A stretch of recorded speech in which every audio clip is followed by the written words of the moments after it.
Hello student, आइए आज हम आपको क्लास 7 की हिंदी लिटरेचर की बुक पढ़ाते हैं। आइए इसका 7 लेसन खोलते हैं। ये देखिए इसका ये 7 लेसन और चैप्टर का नाम है मुक्ति मार्ग। इस कहानी में ये बताया गया है कि जब व्यक्ति बदले की आग में जलता है तो वह अपना नुकसान, दूसरों का नुकसान तो करता ही है, साथ में वह अपना भी नुकसान कर डालता है। आइए इस कहानी को देखते हैं।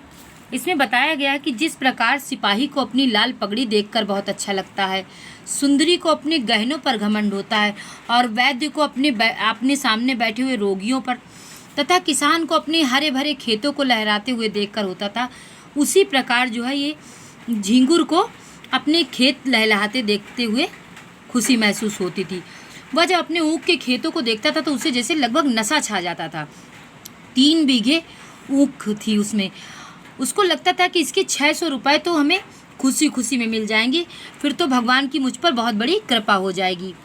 उसने सोचा कि चलो अगर 600 रुपया मुझे मिलेंगे तो इससे दोनों बैल मेरे जो बूढ़े हो गए हैं वो नए बैल आ जाएंगे और 2 बीघे खेती और मिल जाएगी और फिर बनिए से खुशामद भी नहीं करना पड़ेगा, उसका भी उधार चुकता कर देना पड़ेगा।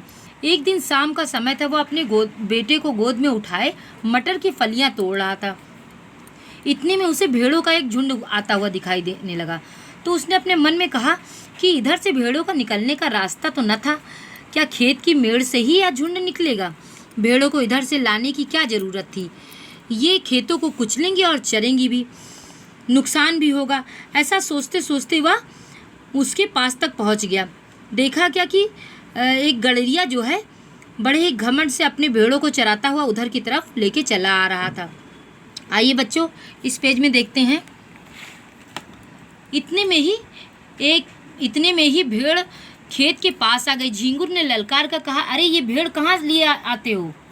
बुद्धू जो था वो बड़े नम्र भाव में बोला, महतो मेड़ पर से निकल जाएंगी, घूम कर जाऊंगा तो कोस भर का चक्कर लगाना पड़ेगा।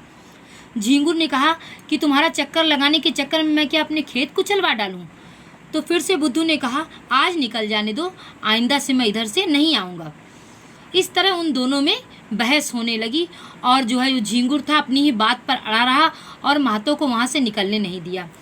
उसके बाद धमकियाँ देकर उसके भेड़ों को लौटाने लगा।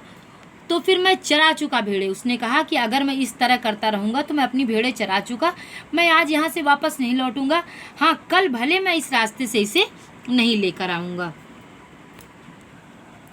बुद्धू और झींगुर में आपस में लड़ाई हो ही रही थी कि तभी भेड़ों ने हरी हरी पत्तियाँ देखी और आधीर हो गईं और खेत में घुस गईं।